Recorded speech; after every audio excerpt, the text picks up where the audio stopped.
अगला क्वेश्चन देखते हैं, question number 25। Right the balanced chemical equation for the following reaction. पहला है हमारा sodium carbonate on reaction with hydrochloric acid in equal molar concentration, यानी यहाँ पे नंबर ऑफ मोल्स जो हैं वो इक्वल होंगे। गिव सोडियम क्लोराइड यानी NaCl प्लस में सोडियम हाइड्रोजन कार्बोनेट। तो यहाँ पे आप देख सकते हैं कि सोडियम कार्बोनेट, आप जानते हैं केमिकल फार्मूला कैसे लिखते हैं, यहाँ पे सोडियम हो गया या फिर कार्बोनेट आयन हो गया CO3, और ये +2 में -2 में होता है और ये +1 में होता है। जब ये दोनों आपस में कंबाइन होते हैं तो बनेगा NO Na, ये 2 इधर आ जाएगा और ये हो जाएगा CO3। ठीक, तो ऐसे लिखते हैं केमिकल फार्मूला। तो यहाँ पे क्या है, पहला है सोडियम कार्बोनेट, तो हम लिख देंगे सोडियम कार्बोनेट यानी Na2CO3। और ये जो सोडियम कार्बोनेट है ये हमारा सॉलिड फेज में होगा। प्लस में हाइड्रोक्लोरिक एसिड लिया है हमने, तो ये हो जाएगा एक्वस सॉल्यूशन में। और यहाँ पे एक क्वेश्चन में लिखा है कि इक्वल मोलर, यानी यहाँ पे इनके नंबर ऑफ मोल्स जो हैं वो इक्वल होंगे, यानी यहाँ पे भी 1 मोल ऑफ सोडियम कार्बोनेट होगा और यहाँ पे 1 मोल ऑफ हाइड्रोक्लोरिक एसिड होगा। ठीक है ना, तो ये दोनों जब आपस में रिएक्ट करेंगे तो क्या बनेगा, NaCl यानी सोडियम क्लोराइड प्लस में सोडियम हाइड्रोजन कार्बोनेट, तो ये हो जाएगा सोडियम हाइड्रोजन कार्बोनेट। तो यहाँ पे आप देख रहे हैं कि मेटल कार्बोनेट और एसिड का रिएक्शन हो रहा है, इसके बारे में आप सेकेंड चैप्टर में पढ़ेंगे। ठीक ना, बी वाला पार्ट है, इसमें हमें टाइप ऑफ रिएक्शन नहीं बताना है। बी वाला पार्ट है सोडियम हाइड्रोजन कार्बोनेट, तो यहाँ पे बना है सोडियम हाइड्रोजन कार्बोनेट, तो NaHCO3 प्लस में यहाँ पे जो NaCl बना था वो हमारा एक्वस फेज में होगा, और जो सोडियम कार्बोनेट है हमारा वो हाइड्रोजन कार्बोनेट से सॉलिड फेज में होगा। तो सोडियम हाइड्रोजन कार्बोनेट ये जब रिएक्ट कर रहा है हाइड्रोक्लोरिक एसिड से यानी HCl से, और यहाँ पे हम एक्वस सॉल्यूशन में लेंगे HCl, तो ये हमें क्या दे रहा है, गिव सोडियम क्लोराइड यानी NaCl प्लस में वाटर प्लस में कार्बन डाइऑक्साइड। तो ये जो रिएक्शन है ये काफ़ी इंपॉर्टेंट है, आप सेकेंड चैप्टर में इस पे बेस्ड एक्टिविटी भी करेंगे, और कार्बन डाइऑक्साइड गैस की प्रेजेंस को कैसे चेक करते हैं वो भी आप आगे आने वाले चैप्टर में पढ़ेंगे। तो जब भी मेटल हाइड्रोजन कार्बोनेट एसिड के साथ रिएक्ट करता है ना, तो हमें साल्ट, वाटर और प्लस में कार्बन डाइऑक्साइड मिलता है, ये फिक्स है। ठीक, यहाँ पे साल्ट चेंज हो सकता है, जैसे यहाँ पे मेटल चेंज होगा अगर, तो यहाँ पे उसका साल्ट भी चेंज हो जाएगा, लेकिन जो वाटर और कार्बन डाइऑक्साइड है ये फिक्स है। जैसे हमने पढ़ा था कि जब एसिड बेस आपस में रिएक्ट करेंगे तो सॉल्ट और वाटर मिलेगा, ठीक ऐसे ही जब मेटल का हाइड्रोजन कार्बोनेट एसिड के साथ रिएक्ट करेगा तो हमें सॉल्ट मिलेगा, प्लस में वाटर मिलेगा और प्लस में कार्बन डाइऑक्साइड गैस रिलीज़ होगी। आ रही है बात समझ में। थर्ड पोर्शन देखते हैं इसका, कॉपर सल्फेट यानी CuSO4 किसके साथ रिएक्ट कर रहा है, on treatment with potassium iodide यानी Ki precipitates to copper iodide. तो ये दोनों जब आपस में रिएक्ट करेंगे तो इनमें म्यूचुअल एक्सचेंज ऑफ आयन होगा, जिसकी वजह से हमें Cu2 प्लस में I2 मिलेगा, जिसको हम बोलते हैं क्यूपरस आयोडाइड। यानी जब कॉपर अपने सेकेंड वैलेंसी में रिएक्ट करता है तो उसको हम बोलते हैं क्यूपरस। ठीक, तो यहाँ पे क्यूपरस ऑक्साइड बनेगा, प्लस में क्या मिलेगा हमें, आयोडीन गैस यानी I2 गैस रिलीज़ होगी, प्लस में पोटेशियम सल्फेट यानी K2SO4। तो जब आपको क्वेश्चन एग्ज़ाम में मिले तो आप नीचे सभी कंपाउंड के नेम लिखेंगे, जैसे इसके नीचे कॉपर सल्फेट लिखेंगे, इसके नीचे पोटेशियम आयोडाइड लिखेंगे। ठीक, यहाँ पे गैस बनी है तो उसको आप डिनोट करना रहेगा कि गैस है। यहाँ पे क्यूपरस ऑक्साइड है, ये प्रिसिपिटेट बना है तो इसको हम सॉलिड से डिनोट करेंगे। ठीक है, तो आगे से आपको ये ध्यान में रखना है कि ये जो क्यूपरस आयोडाइड होता है वो एक तरीके का प्रिसिपिटेट होता है, इससे क्वेश्चन बन सकता है MCQ में। ठीक है, चलिए अगला क्वेश्चन देखते हैं। अगला क्वेश्चन हमारा question number 26। The solution of potassium chloride when mixed with silver nitrate solution and insoluble white substance is formed, यानी यहाँ पे प्रिसिपिटेट बन रहा है। इनसॉल्युबल है तो इसका मतलब है कि यहाँ पे प्रिसिपिटेट का फॉर्मेशन हो रहा है, और ये हमारा प्रिसिपिटेट रिएक्शन का एग्जांपल है। Right the chemical reaction involved and also mention the type of chemical reaction. तो क्वेश्चन नंबर 26 है हमारा, हमें लेना है पोटेशियम क्लोराइड, तो यहाँ पे हम लिखेंगे 26। पोटेशियम क्लोराइड यानी यहाँ पे KCl है, उसका हमें एक्वा सोल्यूशन लेना है। तो जब भी प्रेसिपिटेट आपको दिखता बने या फिर लिखा हो क्वेश्चन में कि इनसॉल्युबल सब्सटेंस बन रहा है, तो जो आप रिएक्टेंट लेंगे वो एक्वा सोल्यूशन में होगा, दोनों एक्वा फॉर्म में होंगे अपने, तो बिना क्वेश्चन में दिए हुए आपको समझ जाना है और आप लिखेंगे एग्जाम में। ठीक ना, इसको हम मिक्स कर रहे हैं सिल्वर नाइट्रेट के साथ, जिसका फॉर्मूला होता है AgNO3, और ये भी हम किस में लेंगे, एक्वा सोल्यूशन में लेंगे। तो ये जो जब रिएक्ट करेंगे तो हमें इनसॉल्युबल वाइट सब्सटेंस मिलेगा। तो आपको गेस करना है कि वो क्या होगा, और प्लस में जो प्रोडक्ट बन रहा है वो भी हमें नहीं दिया है, तो ये हमें फाइंड आउट करना है। तो ऐसे क्वेश्चन आजकल ज़्यादा आ रहे हैं जिसमें आपको रिएक्शन दे दी रहेगी और आपको प्रोडक्ट को प्रिडिक्ट करना रहेगा तो कौन सा प्रोडक्ट है। तो यहाँ पे आप जान रहे हैं कि प्रेसिपिटेट रिएक्शन है। सेकंड चीज़ आप जान रहे हैं कि जब भी प्रेसिपिटेट बनता है तो वो डबल डिस्प्लेसमेंट रिएक्शन में बनता है, तो यहाँ पे म्यूचुअल एक्सचेंज ऑफ आयन होगा।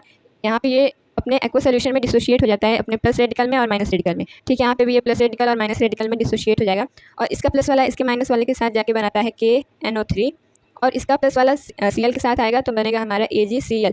और यहाँ पे जिस प्रेसिपिटेट की बात की जा रही थी वो था हमारा सिल्वर क्लोराइड। तो इसको हम डाउनवर्ड एरो से या फिर आप जानते हैं कि सॉलिड से डिनोट करते हैं और यहाँ पे पोटेशियम नाइट्रेट जो है हमारा वो एक्वा सोल्यूशन के फॉर्म में होगा। और यहाँ पे क्वेश्चन में दिया था कि ये जो प्रेसिपिटेट बनाया उसका कलर है वाइट, तो यहाँ पे आप लिख दीजिएगा वाइट PPT। ठीक, और हमें बताना था कि mention the type of chemical reaction involve, तो आप जानते हैं कि ये डबल डिस्प्लेसमेंट रिएक्शन है क्योंकि यहाँ पे म्यूचुअल एक्सचेंज ऑफ आयन देखने को हमें मिल रहा है, डिस्प्लेसमेंट। सेकंड में आप लिखेंगे कि ये एक प्रेसिपिटेट रिएक्शन है। ठीक, तो ये था हमारा क्वेश्चन नंबर 26। आपको ध्यान में रखना है कि ये जो सिल्वर क्लोराइड बना है ये प्रेसिपिटेट होता है जिसका कलर भी आपको याद होना चाहिए वाइट। अगला क्वेश्चन देखते हैं हम। Number 27, ferrous sulphate decomposes with the evolution of a gas having a characteristic order of burning sulphur. तो यहाँ पे हम पहले लिख लेते हैं कि क्या क्या रिएक्टेंट है हमारे पास। तो यहाँ पे फेरस सल्फेट है यानी यहाँ पे FeSO4 है और ये जो फेरस सल्फेट होता है वो सॉलिड फेज में होता है। डिकम्पोज हो रहा है यानी कि यहाँ पे जो रिएक्शन है वो इंडोथर्मिक रिएक्शन होगा और हमें यहाँ पे हीट देनी होगी। ठीक है, तो यहाँ पे हमने हीट जब दी इसको तो क्या मिला है हमें, evolution of gas having a characteristic odour of burning sulphur. तो यहाँ पे आप जान रहे हैं कि जब भी बर्निंग सल्फर की स्मेल आती है तो यहाँ पे ज़रूर सल्फ़र का कोई ऑक्साइड बन रहा होगा। ठीक, आगे देखते हैं। Right the chemical reaction involve and the identify the type of reaction.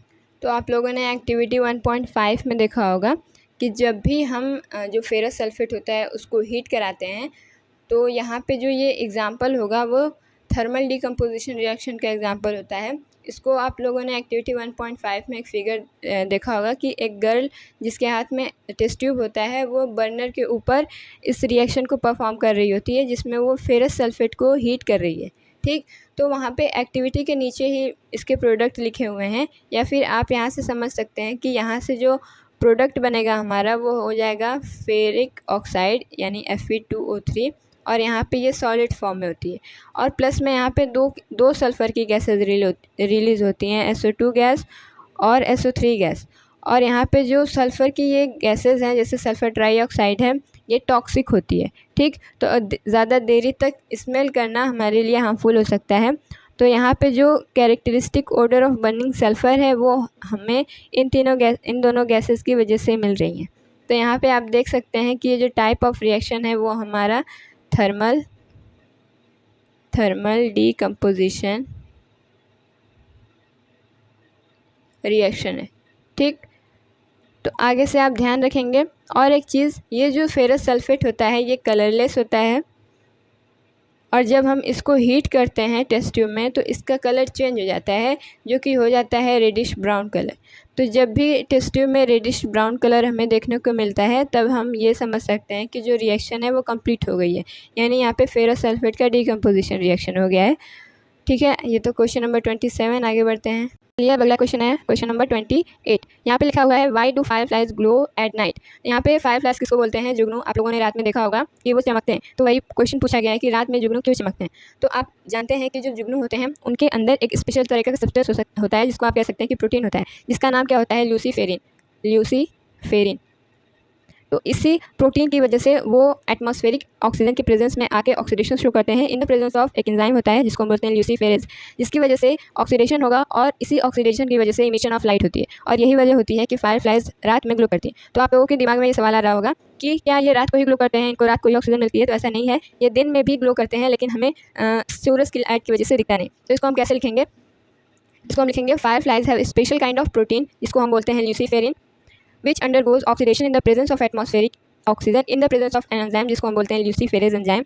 और इसी ऑक्सीडेशन की वजह से लाइट इमिट होती है और हम ये बोलते हैं कि जो रात में जुगनू होते हैं वो चमकते हैं। ठीक, तो काफ़ी अच्छा क्वेश्चन था ये, बोर्ड में कई बार पूछा भी जा चुका है कि अगर वो जो फायरफ्लाइज होती हैं वो चमकती हैं तो उसके पीछे किस सब्सटेंस कौन सा सब्सटेंस होता है। तो ऑप्शन में आपको 2-4 ऑप्शन दे दिए रहेंगे जिसमें ल्यूसीफेरिन होगा, तो ये हमारा करेक्ट हो जाएगा। ठीक, तो एनसीईआरटी एग्जाम्पल से डायरेक्ट क्वेश्चन आते हैं, ये हम बार बार कह रहे हैं, आपको ध्यान में रखना है। Question number 39, grapes hanging on the plant do not ferment but after being plugged from the plant can be fermented. यहाँ पे क्वेश्चन में बताया गया है कि जब अंगूर होते हैं, जो ग्रेप्स होते हैं, वो जब पेड़ पे होते हैं तब उनमें कोई भी फर्मेंटेशन नहीं होती है, लेकिन जब हम उसको तोड़ लेते हैं, प्लग कर लेते हैं, तो उसमें हमें फर्मेंटेशन देखने को मिलती है। और आप लोग जानते हैं कि जो ग्रेप्स होता है उसका फर्मेंटेशन करा के कई अल्कोहल ड्रिंक्स भी बनती हैं। ठीक, तो पूछा गया under what condition do this grapes ferment, is it a chemical और फिजिकल चेंज। तो हमें ये बताना है कि कौन सी वजह होती हैं जिसकी वजह से जो ग्रेप्स होते हैं वो फर्मेंट करते हैं, और ये जो है वो केमिकल रिएक्शन है या फिर फिजिकल रिएक्शन है। तो इसको हम कैसे लिखेंगे? When grapes are attached to plant, oxygen reaches to them, hence aerobic respiration takes place। तो आप जानते हैं कि ऑक्सीजन के प्रेजेंस में जो रेस्पिरेशन होता है उसको हम बोलते हैं एरोबिक रेस्पिरेशन। तो जब भी प्लांट से जो ग्रेप्स होते हैं वो अटैच होते हैं तो उसमें ऑक्सीजन जाती रहती है, जिसकी वजह से उनको ऑक्सीजन मिलता है और वो एरोबिक रेस्पिरेशन शुरू करते हैं। और एरोबिक रेस्पिरेशन में कोई भी फर्मेंटेशन नहीं होगा, ये आप लोग जानते हैं। लेकिन जब हम इसको प्लग कर लेते हैं तो यहाँ से जो ऑक्सीजन की सप्लाई है वो टूट जाती है, कोई भी ऑक्सीजन उनकी सेल तक नहीं पहुँचता है। और जब ऑक्सीजन का एब्सेंस होता है, यानी ऑक्सीजन प्रेजेंट नहीं होती है, तब फर्मेंटेशन स्टार्ट हो जाता है और इसको हम बोलते हैं एनारोबिक रेस्पिरेशन। ठीक, और आप जानते हैं कि फर्मेंटेशन में क्या होता है, शुगर से हमें अल्कोहल मिलता है, या फिर आप कह सकते हैं कि ग्लूकोज से इथेनॉल मिलता है, प्लस में वाटर मिल रहा है, यानी यहाँ पे जो केमिकल चेंज हमें दिखने को मिल रहा है। ठीक, तो क्वेश्चन का सेकंड पार्ट था कि ये केमिकल चेंज है या फिर फिजिकल, तो आंसर होगा केमिकल चेंज, क्योंकि यहाँ पे नए प्रोडक्ट का फॉर्मेशन हो रहा है, इथेनॉल और वाटर। चलिए आगे बढ़ते हैं। अगला क्वेश्चन है question number 30, which of the following are physical और केमिकल चेंज। हमें बताना है कि इनमें से कौन सा फिजिकल चेंज है या फिर केमिकल चेंज। तो ऐसा क्वेश्चन आप लोगों ने एमसीक्यूज में भी किया है। इसमें एक ऑप्शन था इवापोरेशन ऑफ पेट्रोल। तो आप जानते हैं कि जब भी हम पेट्रोल को ऑक्सीजन के प्रेजेंस में या फिर आप कह सकते हैं एयर में रख देते हैं खुले आसमान में, तो वो पेट्रोल जो होता है धीरे धीरे गायब होने लगता है। गायब इसलिए होता है क्योंकि वो एवापोरेट होने लगता है, उसकी बॉइलिंग पॉइंट आ जाती है, जिसकी वजह से वो एवापोरेट हो जाता है। लेकिन यहाँ पे किसी भी नए प्रोडक्ट का फॉर्मेशन नहीं हो रहा है, तो ये हमारा फिजिकल चेंज होगा। ठीक, एवापोरेशन ऑफ पेट्रोल को हम केमिकल चेंज नहीं कह सकते हैं, क्योंकि यहाँ पे कोई भी नया प्रोडक्ट नहीं बन रहा है। जैसे वाटर एवापोरेट होता है, जैसे वाटर की मेल्टिंग होती है, ठीक है, और वो फिजिकल चेंज होता है। ठीक है, यहाँ पे पेट्रोल का केस है। सेकंड पार्ट है burning of liquefied natural petroleum gas. तो ये भी आप लोगों ने एमसीक्यूज में किया है कि जब भी एलपीजी यानी लिक्विफाइड पेट्रोलियम गैस जो होती है वो बर्न होगी तो हमें प्रोडक्ट मिलेगा कार्बन डाइऑक्साइड प्लस में वाटर। कम्बशन रिएक्शन का एग्जाम्पल है ये। और यहाँ पे बर्निंग हो रही है, नया प्रोडक्ट बन रहा है, तो ये हमारा क्या हो जाएगा, केमिकल चेंज। और एलपीजी हमारे लिए सोर्स ऑफ एनर्जी का काम करता है, ये भी आप लोग जानते हैं। ठीक, आगे देखते हैं heating of an iron rod to red hot. तो ये हमें बताना है कि फिजिकल चेंज है या फिर केमिकल चेंज। तो यहाँ पे कुछ नहीं हो रहा है, सिर्फ आयरन का रॉड जो है वो हॉट हो रहा है, यानी गर्म हो रहा है, वार्म हो रहा है। तो यहाँ पे कोई भी नया प्रोडक्ट नहीं बन रहा है, तो ये हमारा फिजिकल चेंज हो जाएगा। अगला पार्ट है कर्डिंग ऑफ मिल्क। तो आप लोगों ने देखा होगा कि जो मिल्क होता है, जब हम उसमें या फिर जब भी आप लोगों ने देखा होगा कि जो मिल्क होता है उसमें हम हमारी मम्मियाँ कुछ डालती हैं और सुबह में देखते हैं कि वो चेंज हो जाता है कर्ड में, यानी दूध से दही बन रहा है यहाँ पे, यानी नया प्रोडक्ट बन रहा है। ज़रूरी नहीं है कि जो नया प्रोडक्ट बने उसका हमें केमिकल फार्मूला, केमिकल रिएक्शन लिखनी हो। यहाँ पे आप देख रहे हैं कि ये रियल लाइफ से रिलेटेड है, यहाँ पे मिल्क से कर्ड बन रहा है, यानी यहाँ पे नए प्रोडक्ट का फॉर्मेशन हो रहा है, जिसकी वजह से ये केमिकल रिएक्शन होगा। ठीक, लास्ट पार्ट है sublimation of solid ammonium chloride. तो यहाँ पे आप जानते हैं कि जो सब्लिमेशन होता है उसमें क्या होता है, सॉलिड से डायरेक्ट गैस में कोई भी सब्सटेंस चेंज हो जाता है, उसी को हम बोलते हैं कि वो सब्लाइम हो गया या फिर उसका सब्लिमेशन हो गया। तो यहाँ पे अमोनियम क्लोराइड है यानी NH4Cl है। तो आप जब इसका सब्लिमेशन करेंगे तो ये सॉलिड अमोनियम क्लोराइड से गैसियस अमोनियम क्लोराइड में चेंज हो जाएगा, या फिर आप कह सकते हैं कि अमोनियम क्लोराइड के वेपर बन जाएंगे। तो यहाँ पे क्या किसी नए प्रोडक्ट का फॉर्मेशन हो रहा है, तो आंसर होगा नहीं, तो ये हमारा फिजिकल चेंज हो जाएगा। क्वेश्चन नंबर 31 देखते हैं। During the reaction of some metals with dilute hydrochloric acid the following observation were made. यहाँ पे हम हाइड्रोक्लोरिक एसिड से कुछ मेटल्स का रिएक्शन कराएंगे और यहाँ पे कुछ ऑब्जर्वेशन हमें देखने को मिलती हैं। अब हमें ये बताना है कि इसका रीज़न क्या है। Explain the observation giving suitable reason. तो पहला है हमारा silver metal does not show any change. तो जब भी आप सिल्वर मेटल को HCl यानी हाइड्रोक्लोरिक एसिड की प्रेजेंस में रिएक्ट कराने की कोशिश करेंगे तो वहाँ पे कोई भी रिएक्शन आपको नहीं दिखेगा। रीज़न पूछा गया हमसे क्यों। तो आप लोगों ने रिएक्टिविटी सीरीज़ पढ़ी होगी या फिर नहीं पढ़ी है तो आप थर्ड चैप्टर में पढ़ेंगे। हमारे पास एक रिएक्टिविटी सीरीज़ होती है जिसमें एलिमेंट्स इस तरीके से अरेंज होते हैं कि डाउनवर्ड सीरीज़ जो रिएक्टिविटी होती है उनकी डिक्रीज़ होती है। तो सबसे पहले हमारा आता है पोटेशियम, फिर sodium, calcium, magnesium, aluminium, zinc, iron, lead, फिर आता है हमारा हाइड्रोजन, फिर आता है कॉपर, मरकरी, सिल्वर और आता है लास्ट में गोल्ड। तो इसमें क्या होता है रिएक्टिविटी सीरीज़ में डाउन द सीरीज़ जाने पे जो रिएक्टिविटी होती है वो डिक्रीज होती है, यानी सबसे ऊपर जो होगा वो मोस्ट रिएक्टिव एलिमेंट होगा और सबसे डाउनवर्ड जो होगा वो लीस्ट रिएक्टिव एलिमेंट होगा या फिर वो रिएक्शन शो ही नहीं करेगा। ठीक, तो हमें पूछा गया silver metal does not show any change. तो जब भी आप सिल्वर मेटल को यानी सिल्वर को आप HCl के प्रेजेंस में रखेंगे तो यहाँ पे कोई रिएक्शन नहीं हो रही है। क्यों? क्योंकि यहाँ पे होनी थी डबल डिस्प्लेसमेंट रिएक्शन होनी थी, यानी यहाँ पे सिल्वर अगर हाइड्रोजन को रिप्लेस कर पाता तब यहाँ पे सिल्वर क्लोराइड और प्लस में हाइड्रोजन गैस बनती। लेकिन यहाँ पे आप देख रहे हैं कि हाइड्रोजन यहाँ पे है और सिल्वर नीचे है, डाउनवर्ड है। इसका मतलब ये कि रिएक्टिविटी सीरीज़ में हाइड्रोजन से नीचे सिल्वर है, या फिर आप कह सकते हैं जो सिल्वर है वो लीस्ट रिएक्टिव है हाइड्रोजन से और लीस्ट रिएक्टिव वाला मोस्ट रिएक्टिव वाले को डिस्प्लेस नहीं कर पाएगा और इसी वजह से यहाँ पे कोई रिएक्शन नहीं हो रही है। तो आप बोल सकते हैं कि सिल्वर रिएक्टिविटी सीरीज़ के नीचे है और इसी वजह से ये हाइड्रोजन को डिस्प्लेस नहीं कर पा रहा है, जिसकी वजह से ये कोई भी रिएक्शन शो नहीं करेगा। आगे देखते हैं the temperature of the reaction and mixture rises when aluminium is added. तो यहाँ पे हमें एल्यूमिनियम आपको HCl के प्रेजेंस में रिएक्ट कराना है तो आप जानते हैं कि यहाँ पे जो प्रोडक्ट बनेगा वो हो जाएगा AlCl3 प्लस में जब भी मेटल और एसिड का रिएक्शन होता है तो H2 गैस रिलीज होती है और साथ में लार्ज अमाउंट में हीट रिलीज होगी जब भी हम एल्यूमिनियम को एसिड के प्रेजेंस में रिएक्ट कराएंगे। ठीक, तो आप जानते हैं कि एसिड से रिलेटेड जो रिएक्शन होती है वो ज़्यादातर एक्सोथर्मिक ही होती है क्योंकि उनमें से हीट रिलीज होती है। तो यहाँ पूछा है कि टेम्परेचर क्यों राइज कर रहा है, तो आप कह सकते हैं कि यहाँ पे हीट रिलीज हो रही है, एक्सोथर्मिक रिएक्शन है, इसी वजह से यहाँ पे टेम्परेचर राइज हो रहा है। थर्ड क्वेश्चन है the reaction of solid sodium metal is found to be highly explosive Y.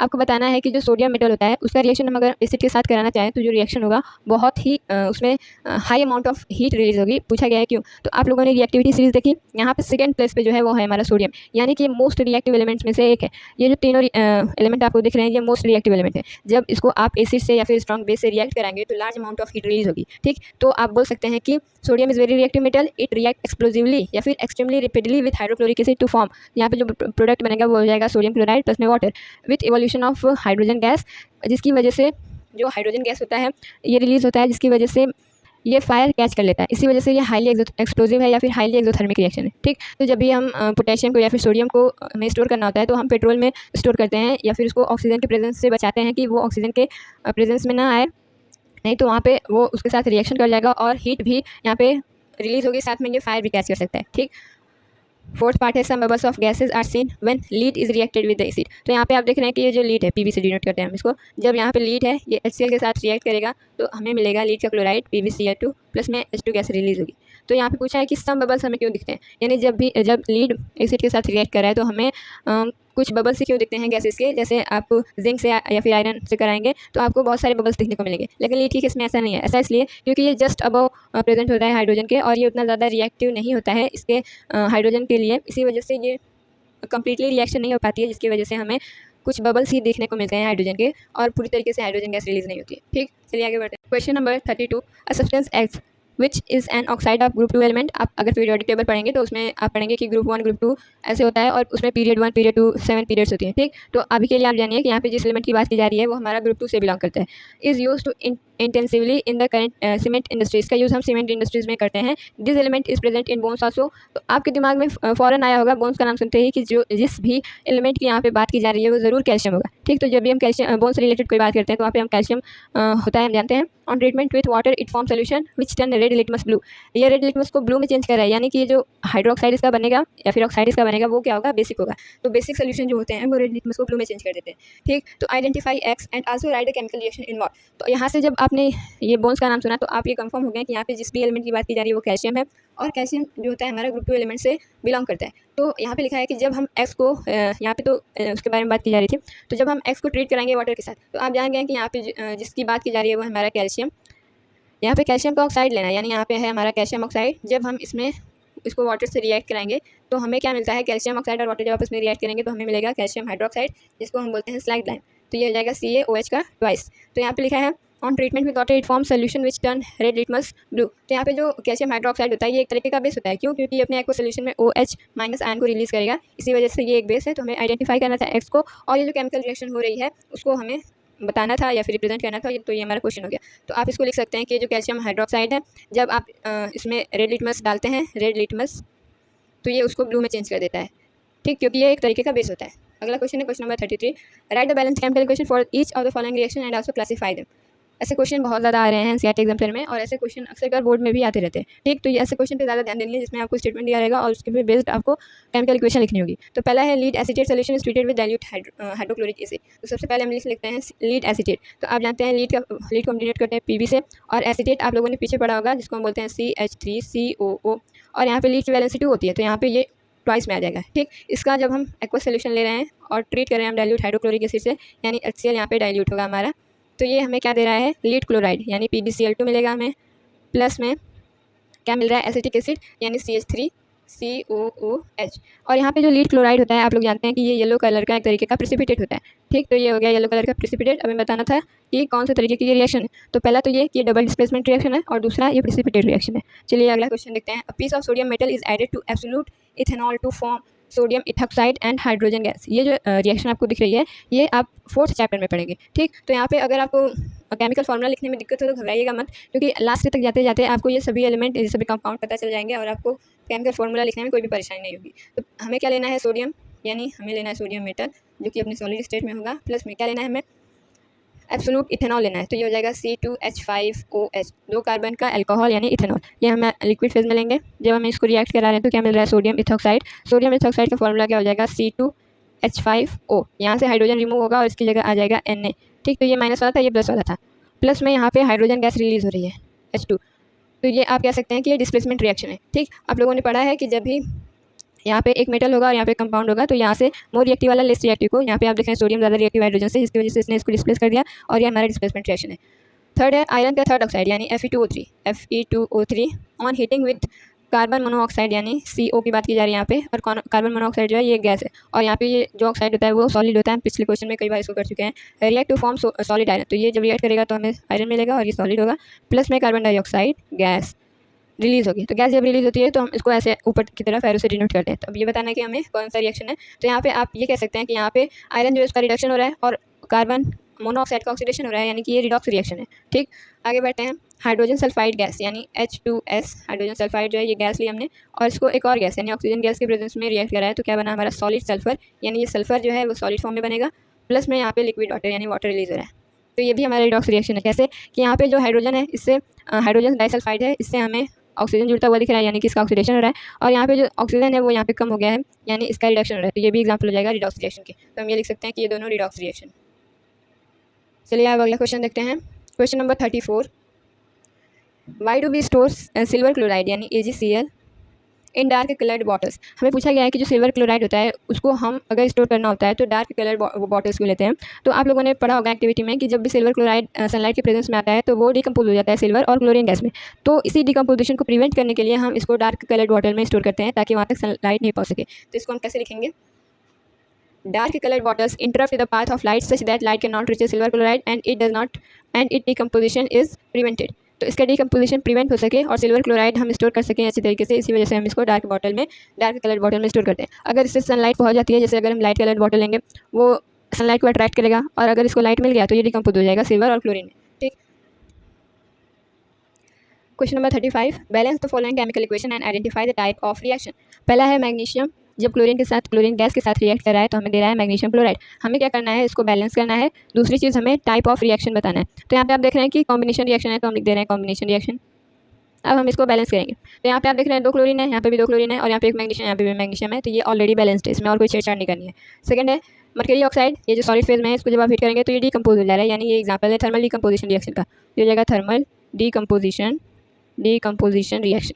तो यहाँ पे क्या है, ये मर्करी में और ऑक्सीजन गैस में डिकम्पोज हो रहा है। तो हमने रिएक्शन का टाइप बता दिया। अब हम इसको बैलेंस करेंगे तो यहाँ पे आप देख रहे हैं कि 2 ऑक्सीजन है तो यहाँ पे आप 2 लिख देंगे और मर्करी यहाँ पे 1 है तो यहाँ पे हो जाएगी 2। तो यहाँ पे ये रिएक्शन जो है ये इक्वेशन बैलेंस्ड हो गया।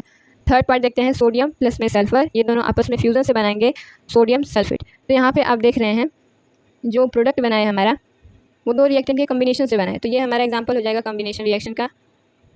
अब हमें इसको बैलेंस करना है तो यहाँ पे आप देख रहे हैं 2 सोडियम है तो यहाँ पे 2 लिख दीजिए, ये बैलेंस्ड हो जाएगा।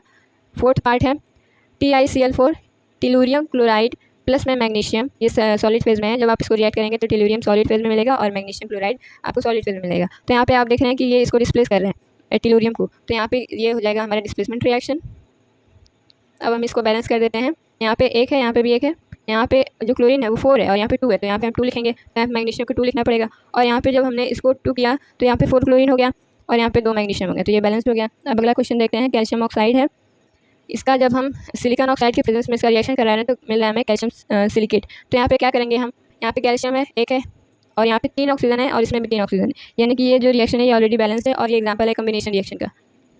अगला पार्ट देखते हैं, यहाँ पे हाइड्रोजन पेरोक्साइड है H2O2, ये लिक्विड जब इस पर अल्ट्रावायलेट रेज पड़ती है तो ये डिकम्पोज हो रहा है वाटर और ऑक्सीजन में, यानी कि ये डिकम्पोजिशन रिएक्शन का एग्जाम्पल है। और यहाँ पे हमें बैलेंस करना है इस केमिकल इक्वेशन को। तो यहाँ पे आप देख रहे हैं कि इधर ऑक्सीजन 3 है और इधर 2 है, तो अगर हम इधर 2 लिखते हैं, ठीक, हीट एंड ट्रायल मेथड से होता है, तो यहाँ पे 4 ऑक्सीजन हो जाएगा और यहाँ पे 2 ऑक्सीजन है तो यहाँ पे हो जाएगा 4 ऑक्सीजन और यहाँ पे 4 हाइड्रोजन है तो यहाँ पे भी 4 हाइड्रोजन है, तो ये बैलेंस्ड हो गया। चलिए अगला पार्ट देखते हैं। अगला क्वेश्चन है हमारा, a magnesium ribbon is burned in oxygen to give a white compound X accompanied by the emission of light. जो ऐसे क्वेश्चन होते हैं बहुत इंपॉर्टेंट होते हैं। रिसेंट ईयर में ऐसे क्वेश्चन ज़्यादा पूछे जा रहे हैं जिसमें आपको कोई भी एक कंपाउंड, कोई भी एक एलिमेंट प्रिडिक्ट करना होता है और उसके अराउंड आपको कुछ उसके बारे में डिटेल दी जाएंगी और आपको खुद से प्रिडिक्ट करना है कि यहाँ पे किसकी बात करें। ठीक। और ऐसे क्वेश्चन ज़्यादा नंबर में पूछे जा रहे हैं, जैसे 3 मार्क्स का क्वेश्चन हो गया, 5 मार्क्स के क्वेश्चन हो गए, उसमें ऐसे क्वेश्चन आ रहे हैं, तो आपको ये ध्यान से करना है। देखिए इसमें क्या है, मैग्नीशियम रिबन है, तो हम इसका इक्वेशन लिखते जाएंगे। जब भी इसको प्रेडिक्ट करना होगा तो सबसे पहले आप केमिकल इक्वेशन लिखना है। तो मैग्नीशियम रिबन है, यानी कि ये सॉलिड फॉर्म में है। बर्न इन ऑक्सीजन, यानी ये ऑक्सीजन गैस की प्रेजेंस में बर्न करेगा तो एक वाइट कंपाउंड बनाता है, यानी यहाँ पे जो कंपाउंड बनेगा वो वाइट कलर का होगा। और यहाँ पे इमिशन ऑफ लाइट, तो आप लोगों ने एक्टिविटी 1.1 अगर हमसे पढ़ी होगी तो उसमें हमने समझाया था कि जब मैग्नीशियम रिबन को हम ऑक्सीजन के प्रेजेंस में बर्न कराते हैं तो वाइट लाइट मिलती है हमें, और साथ में जो कंपाउंड बनेगा यहाँ पे अगर आप कॉम्बिनेशन रिएक्शन कराएं तो ये हो जाएगा MgO, यानी मैग्नीशियम ऑक्साइड हो जाएगा। और अगर इसको बैलेंस करना होगा तो ये हो जाएगा मैग्नीशियम ऑक्साइड के 2 मोल्स। तो यहाँ पे जो X था हमारा वो क्या है, magnesium oxide. If the burning ribbon is now placed in an atmosphere of nitrogen, it continues to burn and form a compound Y। हमें बताना है कि ये कंपाउंड Y क्या होगा। तो आपने ऐसा क्वेश्चन पीछे किया है, कोई रिएक्शन आप लोगों ने देखा था जिसमें हमने मैग्नीशियम को नाइट्रोजन गैस की प्रेजेंस में बर्न कराया था, ठीक। तो सब एक दूसरे से इंटरकनेक्टेड है, आपको बस पता होना चाहिए कि कौन सा क्वेश्चन कैसे पूछा जा रहा है। तो जो कंपाउंड Y है उसको हमें प्रेडिक्ट करना है। तो आप देख रहे हैं कि हमने मैग्नीशियम को, जो सॉलिड है यानी मैग्नीशियम रिबन को नाइट्रोजन गैस के प्रेजेंस में रख दिया है, N2 गैस। तो यहाँ पे जो कंपाउंड बनेगा ये कम्बिनेशन रिएक्शन से हमें मिलेगा Mg3N2, और ये होगा सॉलिड। और यहाँ पे जो कंपाउंड बन रहा है उसका नाम है मैग्नीशियम नाइट्राइड। तो आप लिख सकते हैं मैग्नीशियम नाइट्राइड। चलिए, तो यहाँ पे X और Y को प्रेडिक्ट करना था तो हमने कर लिया। पहला पार्ट है right the chemical formula of X and Y। तो X का केमिकल फार्मूला हो गया मैग्नीशियम ऑक्साइड MgO, और Y का केमिकल फार्मूला हो गया Mg3N2 यानी magnesium nitride. Right the balanced chemical equation when X is dissolve in water. अब ये X जो था हमारे यानी मैग्नीशियम ऑक्साइड, इसको हमें वाटर में डिजॉल्व करना है यानी H2O। तो यहाँ पे जो प्रोडक्ट बनेगा वो क्या होगा, यहाँ पे मेटल का ऑक्साइड है, यहाँ पे वाटर है। तो जब भी मेटल का ऑक्साइड और वाटर आपस में रिएक्ट करेंगे तो मेटल का हाइड्रोक्साइड बनेगा, यानी यहाँ पे जो प्रोडक्ट बनेगा हमारा वो हो जाएगा MgOH का ट्वाइस यानी मैग्नीशियम हाइड्रोक्साइड। और यहाँ पे जो मैग्नीशियम हाइड्रोक्साइड बना है ये बेस होता है, यानी ये रेड लिटमस पेपर को ब्लू लिटमस पेपर में चेंज कर सकता है। चलिए सेकंड लास्ट क्वेश्चन देखते हैं। Zinc liberate hydrogen gas when reacted with dilute hydrochloric acid whereas copper does not. Why. यहाँ पे पूछा गया है कि जब जिंक को हम इसके साथ रिएक्ट करेंगे हाइड्रोक्लोरिक एसिड यानी HCl गैस के साथ HCl एक्वा सोल्यूशन ले सकते हैं या फिर लिक्विड ले सकते हैं, और यहाँ पे जो जिंक होगा वो मेटल है तो ये सॉलिड होगा। तो जब आप इसको रिएक्ट कराते हैं लिबरेशन ऑफ हाइड्रोजन गैस देखने को मिलता है, यानी यहाँ पे ZnCl2 बनेगा और प्लस में H2 गैस जो होती है वो रिलीज होती है। और हमसे पूछा गया है कि अगर यही सेम रिएक्शन हम जिंक की जगह कॉपर को रखें तो क्यों ये रिएक्शन नहीं होती, हमसे ये पूछा गया। तो आप लोगों ने अभी रिएक्टिविटी सीरीज पढ़ी थी, वहाँ पे जो हाइड्रोजन के जस्ट नीचे कॉपर प्रेजेंट है, यानी कॉपर लेस रिएक्टिव है हाइड्रोजन से, तो लेस रिएक्टिव वाला मोर रिएक्टिव वाले को डिस्प्लेस कर सकता है क्या, नहीं। इसी वजह से यहाँ पे कोई रिएक्शन नहीं होगी, ठीक। तो अगर आप लिखना चाहें तो लिख सकते हैं कि the position of zinc in the reactivity series is above hydrogen whereas that of copper is below hydrogen, ठीक। इसी वजह से इसका मतलब ये कि जिंक जो है वो ज़्यादा ऑक्सीडाइज है और वो हाइड्रोजन को डिस्प्लेस कर देगा, लेकिन जो कॉपर है वो लेस रिएक्टिव है, जिसकी वजह से वो हाइड्रोजन को डिस्प्लेस नहीं कर पाएगा और यहाँ पे कोई भी रिएक्शन नहीं होगी। चलिए अब लास्ट क्वेश्चन देखते हैं आज का। A silver article generally turns black when kept in open for a few days. The article when rubbed with toothpaste again starts shining. यहाँ पे दिया गया है कि कोई भी एक सिल्वर का आर्टिकल है या फिर सिल्वर का कोई भी अगर आप पीस लेते हैं और उसको आप ओपन एयर या फिर ऑक्सीजन के प्रेजेंस में या फिर एटमॉस्फेरिक एयर के प्रेजेंस में रख देते हैं तो वो जो सिल्वर आर्टिकल होता है वो ब्लैक कलर में चेंज हो जाता है। लेकिन जब उसको आप टूथपेस्ट से रब करेंगे तो दोबारा से उसकी शाइन वापस आ जाती है, ठीक। तो पहला पार्ट पूछा गया है, why do silver article turn black when kept in open for a few days, name the phenomena involved. तो अगले चैप्टर में आप कोरोजन का एक फार्मूला पढ़ेंगे। आप जानते हैं कि जो सिल्वर होता है वो एक मेटल होता है, जब आप इसको एटमॉस्फेरिक एयर के प्रेजेंस में रखेंगे तो एटमॉस्फेरिक एयर से कुछ गैसेस जो हैं जो कि सिल्वर के साथ रिएक्ट कर सकती हैं वो इसके साथ रिएक्ट कर लेती हैं और इसके ऊपर की एक कोटिंग जम जाती है और इस प्रोसेस को हम बोलते हैं कोरोजन। तो जो सिल्वर होता है इसी वजह से वो ब्लैक कलर में चेंज हो जाता है, और जो इससे जो गैसेस रिएक्ट करती हैं वो एग्जांपल हो गया जैसे H2S गैस है, हाइड्रोजन सल्फाइड गैस, ये सिल्वर के साथ रिएक्ट कर लेता है और वहाँ पे कुछ कोटिंग बना लेता है जिसकी वजह से ब्लैक कलर आ जाता है। और जब हम टूथपेस्ट का इस्तेमाल करते हैं, इसको रब करते हैं तब इसकी शाइनिंग वापस आ जाती है, क्योंकि वो जो कोटिंग ऊपर बन गई थी हाइड्रोजन सल्फाइड गैस की वो रिमूव हो जाती है और इसी वजह से उसकी शाइनिंग वापस आ जाती है। तो हमसे पूछा गया है कि ऐसा क्यों होता है, तो रीज़न है कि वो H2S गैस के साथ रिएक्ट कर लेती है और एक कोटिंग अपने ऊपर बना लेती है। नेम द फिनोमेना इन्वॉल्व्ड, इस फिनोमेना को क्या बोलते हैं। तो आप जानते हैं कि जिसमें मेटल का कोरोजन हो रहा है उसको हम कोरोजन रिएक्शन बोलते हैं, लेकिन सिल्वर के केस में इसके लिए एक नया नाम होता है, इसके लिए एक अलग नाम होता है जिसको हम बोलते हैं टार्निशिंग ऑफ सिल्वर, यानी कोरोजन ऑफ सिल्वर को ही हम बोलते हैं टार्निशिंग ऑफ सिल्वर। तो पहला पार्ट हो गया हमारा कि जब भी सिल्वर को आप एटमॉस्फेरिक एयर के प्रेजेंस में रखेंगे तो वो H2S गैस के साथ रिएक्ट करके अपने ऊपर एक कोटिंग जमा लेगी और इसकी वजह से इसका कलर जो होता है ब्लैक कलर का हो जाता है और इस पर्टिकुलर प्रोसेस को हम बोलते हैं tarnishing of silver. Second part देखते हैं, name the black substance formed and give its chemical formula. अब ये जो ब्लैक सब्सटेंस बना है उसका हमें नेम बताना है और ये केमिकल फार्मूला बताना है। तो यहाँ पे आप देखिए हमने क्या कहा था, H2S गैस के साथ सिल्वर रिएक्ट करेगा, यानी रिएक्टेंट हमें पता है कि सिल्वर है और हाइड्रोजन सल्फाइड गैस है। तो ये दोनों जब आपस में रिएक्ट करते हैं तो आप जानते हैं कि जो सिल्वर है वो सल्फाइड के साथ जुड़ जाएगा और बनाएगा Ag2S प्लस में यहाँ पे हाइड्रोजन गैस रिलीज़ हो जाएगी। और यही जो सिल्वर क्लोराइड यहाँ पे सिल्वर सल्फाइड जो यहाँ पे बना है ये होता है ब्लैक कलर का और इसी वजह से ब्लैक कोटिंग आ जाती है। ठीक है, अब आप लोगों के मन में ये क्वेश्चन ज़रूर आया होगा कि अगर सिल्वर हाइड्रोजन से नीचे होता है रिएक्टिविटी सीरीज़ में तो क्या वजह है कि ये हाइड्रोजन को यहाँ पे डिस्प्लेस कर पा रहा है। तो सिर्फ यही रिएक्टिविटी का एक फैक्टर नहीं होता है, डिफरेंट फैक्टर काम कर रहे होते हैं। अप्रोप्रिएट कंडीशन जब मिलती है सिल्वर को, जैसे ह्यूमिडिटी हो गई या फिर अदर कोई फैक्टर हो गया, तो वो हाइड्रोजन को डिस्प्लेस कर देता है। ठीक, ये पूरी तरीके से नहीं कर पाता है, सिर्फ इसकी कोटिंग होती है। तभी तो जब हम टूथपेस्ट का इस्तेमाल करते हैं, इसको रब करते हैं, तब ये दोबारा से शाइनिंग आ जाती है। यानी ये कि ये जो सिल्वर है वो पूरी तरीके से हाइड्रोजन को डिस्प्लेस नहीं कर पाएगा।